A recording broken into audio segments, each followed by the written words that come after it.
Hello दोस्तों, कैसे हैं आप लोग। आज हम लोग पढ़ेंगे राष्ट्रीय बाल अधिकार संरक्षण आयोग। ये 10वीं यूनिट का लास्ट टॉपिक है और इस टॉपिक के बाद हम लोग सेकेंड यूनिट से स्टार्ट करेंगे। समाज कार्य की विधियाँ, समाज कार्य शोध जिसमें जो भी है तो वो हम प्रयास करेंगे उसको भी ख़त्म करने के लिए। ठीक है, तो आज से स्टार्ट कर रहे हैं राष्ट्रीय बाल अधिकार संरक्षण आयोग। प्लीज़ आप लोग उसको शॉर्ट नोट ज़रूर बनाइएगा और जितना ज़्यादा हो सके रिवीजन पर ध्यान दीजिए। ठीक है, तो चलिए स्टार्ट करते हैं हम लोग।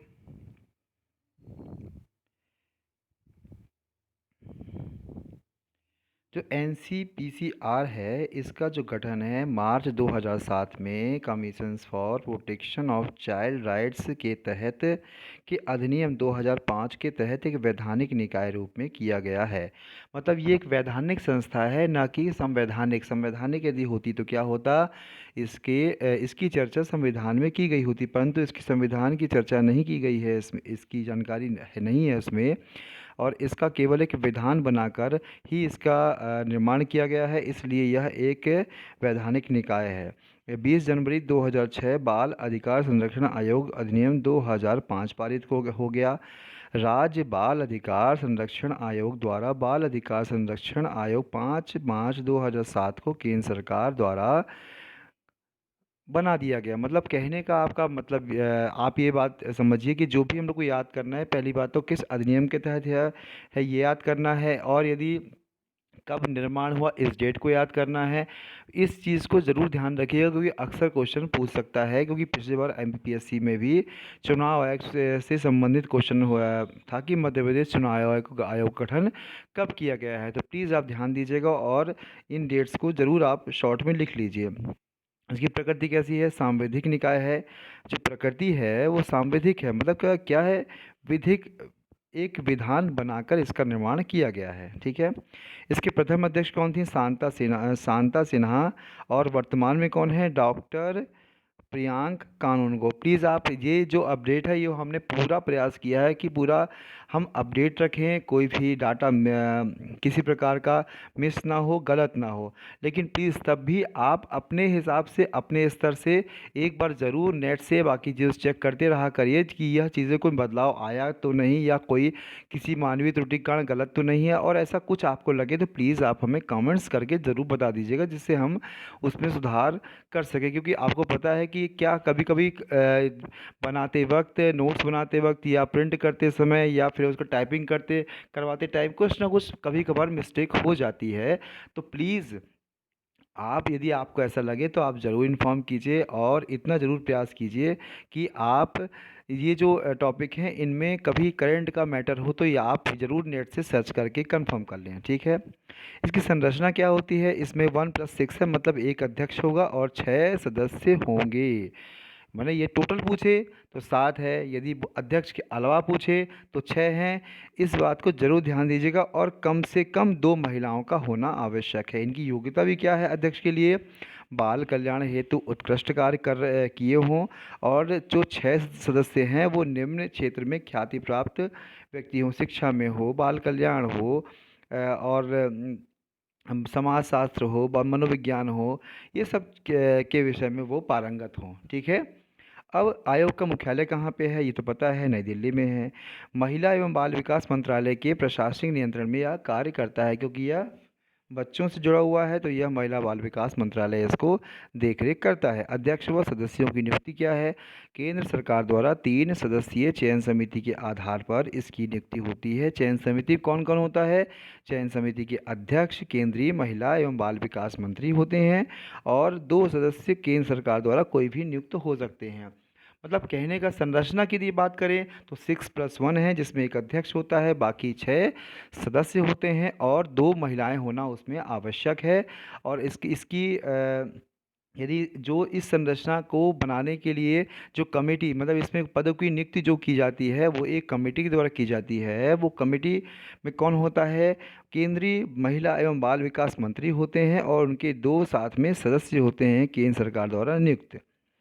इनकी पदावधि अलग अलग है। यदि अध्यक्ष के लिए आप देखें 3 वर्ष या 65 वर्ष, मतलब ये 3 वर्ष तक अधिकतम और 65 वर्ष अधिकतम आयु ये तक धारण कर सकते हैं, जबकि सदस्य में ऐसा है कि जो इनका ड्यूरेशन है वो 3 साल ही होगा, लेकिन अधिकतम आयु 60 वर्ष से निर्धारित की गई है। और 2 बार यह पद धारण कर सकते हैं, मतलब अभी तक आपने जितने आयोग पढ़े हैं उसमें आपको हर जगह 2 बार 2 बार वह आयोग का पद धारण कर सकता है। यह सभी में आयोग में अभी आपने देखा होगा। और जो वेतन भत्ते त्याग पत्र ये सब क्या है, केंद्र सरकार, चूंकि केंद्र सरकार ने ही इसकी नियुक्ति की है, इसे केंद्र सरकार ही इनका त्याग पत्र या इनके हटाने की प्रक्रिया करती है। अब इसमें क्या है, यदि कोई भी ऐसा सदस्य जो 90 दिन लगातार बैठक में तीन तीन बैठकों में यदि अनुपस्थित लगातार रहता है, ठीक है, तो वह पद से हटाया जा सकता है। और यदि कोई भी पद खाली है तो 90 दिन के भीतर उसको भरा ही जाएगा, ये नियम बनाया गया है। ठीक है। इसमें सभी कानून नीतियाँ कार्यक्रम ये जितने भी हैं बालकों से जुड़े हुए सब पर ये ध्यान देता है। मतलब आप किसके कार्य क्या हैं, बालकों से जुड़े हुए जितने भी कार्य हैं, चाहे वो शिक्षा संबंधी हो चाहे अपराध संबंधी हो, सबके विषय में यह समीक्षात्मक कार्य करते हैं या सलाहकारी भी कार्य करते हैं। यदि केंद्र सरकार इनसे सलाह मांगती है तो बिल्कुल ही देते हैं। ठीक है। यह लैंगिक अपराधों से बच्चों के संरक्षण अधिनियम 2012 के कार्यान्वयन की निगरानी करता है। मतलब ये कैसा कानून है, सही हो रहा है कि नहीं हो रहा, कोई बदलाव होने चाहिए, ये सब चीज़ें देखने की कोशिश ये करते हैं। 0 से 18 वर्ष तक के आयु के सभी बच्चों की सुरक्षा सम्मान का महत्व रखता है। मतलब पूछा जाए यदि कि कितने वर्ष तक के उम्र के लोगों को ये बालक मानते हैं, मतलब 0 से लेकर 18 वर्ष। ठीक है। अब आयोग का आदेश पत्र, राष्ट्रीय बाल अधिकार सुरक्षा आयोग है, इसकी स्थापना मार्च 2007 में हुई थी, ये तो पता ही है आपको। 2005 का यह अधिनियम था, 2006 में पारित हुआ और 2007 में यह इसकी स्थापना हो गई। आयोग का कार्य क्या है, इसमें देखिए ये सभी कार्य हैं आयोग के। क्या कार्य हैं, जितने भी जो कानून हैं, जितने भी अधिकार हैं बालकों से जुड़े, उनकी अनुशंसा करना, उन क्रियान्वयन का देखना, समीक्षा करना, सुरक्षा के प्रावधानों के कार्य पर रिपोर्ट प्रस्तुत करना, बाल अधिकारों के संरक्षण की जांच करना तथा ऐसे मामलों से में कार्यवाही की शुरुआत की अनुशंसा करना जिसमें बालकों का अधिकार निहित होता है। आतंकवाद, सांप्रदायिक, आप देखा होगा दुर्व्यवहार, उत्पीड़न, शोषण, पोर्नोग्राफी, वेश्यावृत्ति, ये सब ही आते हैं इनमें। ठीक है। यदि विशेष देखभाल की व्यवस्था हो तो उनके अधिकार का गैर कानूनी काम करने में यदि बच्चे लगे हैं, कम उम्र में काम कर रहे हैं, कहीं ऐसी जगह काम कर रहे हैं जहाँ पर उनके जीवन को खतरा है, ये सब चीज़ों की भी देख रेख निगरानी यह आयोग करता है। यहाँ तक कि जो समझौते होते हैं, अंतर्राष्ट्रीय संधियाँ होती हैं बालकों से जुड़े हुए, वो भी ये काम देखते हैं। बाल अधिकारों के क्षेत्र में अनुसंधान भी करते हैं, रिसर्च भी करते हैं कि और बेहतर क्या होना चाहिए और इससे बेहतर क्या होना चाहिए, ये सब भी ये कार्य को प्रयास करते हैं करने का। बाकी देखो समाज के विभिन्न क्षेत्रों में चाहे मीडिया हो, सेमिनार हो, ये सब के माध्यम जागरूकता अभियान चलाते हैं। और जो किशोर हिरासत गृह है वहाँ भी देखना समझना कि वहाँ सही चल रहा है, खाने की व्यवस्था ठीक है, माहौल अच्छा है, ये सब चीज़ें ठीक है। आपको किशोर बाल गृह होता है, यदि आप कभी सोशल वर्क में गए होंगे फील्ड वर्क करने तो आपने ये ज़रूर देखा होगा कि वहाँ पर जेल की तरह नहीं, कारागृह जरूर है लेकिन वो जेल की तरह नहीं होता, पूरा एक घर जैसे होता है। पकाते आपको सुबह नाश्ता, आपको पूरी तरह से टीवी देखने के लिए, खेलने के लिए, या फिर मतलब एक रिस्ट्रिक्शन के साथ एक माहौल दिया जाता है जिससे वो क्या करे, एक सामान्य माहौल में अपना जीवन व्यतीत करे और अच्छा नागरिक बन सके। तो आप कभी मौका मिले तो प्लीज़ आप ज़रूर जाइएगा बाल सुधार गृह। ठीक है। ये वही बाल अधिकारों को उल्लंघन बंधन, मतलब कुल मिलाकर बाल अधिकारों से जुड़े हुए सभी कानूनों पर ये ध्यान देते हैं। आयोग की शक्तियाँ क्या है, आयोग की शक्तियाँ क्या है, न्यायालय मतलब सिविल की शक्तियाँ शक्तियाँ प्राप्त होती हैं। किसी को सम्मन जारी करना, किसी को बुलाना, किसी भी कार्यालय से कागजात मंगाना, डॉक्यूमेंट्स मंगाना, किसी भी कहीं से भी यह कार्य कर सकते हैं यदि उनको लगता है कि इसकी आवश्यकता है। ठीक है। अब देखिए इसके बाद क्या हुआ है। हाँ, मध्य एक मिस्टेक है, रा लिखा हुआ है, मध्य प्रदेश बाल अधिकार संरक्षण आयोग। सेम आयोग का कार्य हमने बताया है राष्ट्रीय स्तर में पूरे देश की सीमाओं तक ये कार्य कर सकते हैं, और जो इस जो प्रदेश स्तर के होते हैं वो अपनी प्रदेश की सीमाओं के स्तर तक पूरे कानूनों की समीक्षा देखना, व्यवस्था देखना, बच्चों के अपराध या हर विषय में बच्चों से जुड़ी हुई किसी भी बात पे वो ध्यान देते हैं। मध्य प्रदेश में बाल अधिकार संरक्षण आयोग के गठन का उद्देश्य यह दिया हुआ है, वही सेम है, बाल अधिकार का संरक्षण हो गया, जो भी उद्देश्य राष्ट्रीय के हैं, आयोग के हैं, वो सेम उद्देश्य यहाँ पर है, बस उनकी सीमाओं में थोड़ा सा परिवर्तन होता है। ठीक है। संविधान के अनुच्छेद 39 आड़ के राज्य से यह अपेक्षा की गई है कि बालक को की सुकुमार अवस्था में दुरुपयोग न हो तथा आर्थिक आवश्यकता से विवश होकर उन्हें ऐसे रोजगारों में न जाना पड़े कि उनकी आयु या शक्ति में के अनुकूल ना हो। मतलब ये है कि हमारे संविधान में जो राज्य के नीति निर्देश तत्व हैं, मतलब जो सरकार को आदेश देते हैं कि राज्य कल्याणकारी राज्य बने, उसमें ये 39 जो ये धारा है या कह सकते हैं अनुच्छेद है, इसमें का साफ साफ कहा गया है कि बालकों की सुकुमार अवस्था का ध्यान रखना है। ठीक है।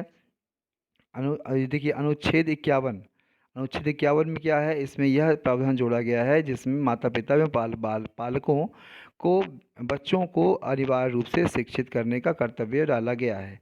अनुच्छेद 45 में क्या है, सभी बालकों के लिए 6 वर्ष की आयु पूरी करने का प्रारंभिक बाल्यावस्था देखरेख और शिक्षा देने के लिए उपबंध करने का प्रावधान या प्रयास किया गया है। अनुच्छेद 24 में भी वही है कि जोखिम भरी जगह पे कार्य 14 वर्ष से कम जो बच्चे हैं उनको नहीं लगाया जाएगा। भारत सरकार द्वारा बाल अधिकार संरक्षण आयोग अधिनियम 2005 जो 2006 में बना, इसी के आधार पर यह आयोग यहाँ पर गठित किया गया। ठीक है।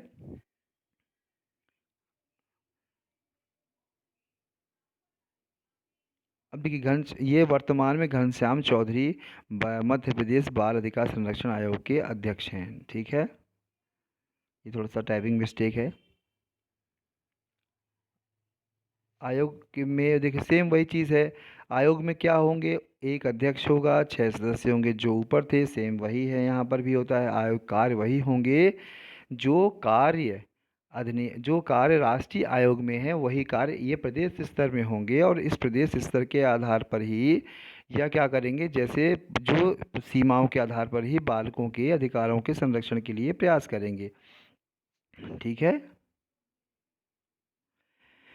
क्या क्या काम करेंगे, बाल अधिकारों के संरक्षण हेतु जो है किसी विधि द्वारा या उसके अधीन उपबंधित रक्षा उपायों का परीक्षण पुनरावलोकन, केंद्र सरकार को वार्षिक या अन्य उन अंतरालों पर जो आयोग उचित समझता हो इन रक्षा उपायों के बारे में प्रतिवेदन देना, बच्चों के अधिकारों के उल्लंघन की जांच करना तथा ऐसे प्रकरणों के में कार्यवाही आरंभ करने की अनुशंसा करना, आतंकवाद, सांप्रदायिक हिंसा, दंगों, प्राकृतिक विपदाओं, घरेलू हिंसा, HIV एड्स, अवैध स्थानांतरण, दुर्व्यवहार, उत्पीड़न एवं शोषण, अश्लीलता एवं वेश्यावृत्ति से प्रभावित बच्चों के अधिकारों में बाधा उत्पन्न करने वाले कारकों की जांच करना और उन्हें दूर करने के उपायों की अनुशंसा करना। क्लियर हुआ ना। जितने भी प्रकार के अपराध ये सब चीज़ें होती हैं, सभी के विषय में जांच करना और जांच करने के बाद अपनी रिपोर्ट पेश करना। ठीक है ना। विशेष ध्यान एवं संरक्षण की आवश्यकता वाले बच्चे, जिसमें बिना परिवार वाले बच्चे हैं, तो बहुत से ऐसे होते हैं जिसके माँ बाप नहीं है, उनका विकास कैसे हो, स्कूल की फीस कैसे हो, बहुत सारे ऐसे बच्चे होते हैं जो बाल अपराध में लिप्त होते हैं, वहाँ जाएंगे तो वहाँ से वापस आएंगे तो उनकी समाज अच्छे से देखता नहीं, ये सब की व्यवस्थाएं राज्य करवाता है। ठीक है। सेम देखो वही समझौता, अंतर्राष्ट्रीय संधि, बाल अधिकार के क्षेत्र के में अनुसंधान, जो जो आपने ऊपर पढ़ा है वो सब इसमें आपको शामिल होगा। ठीक है।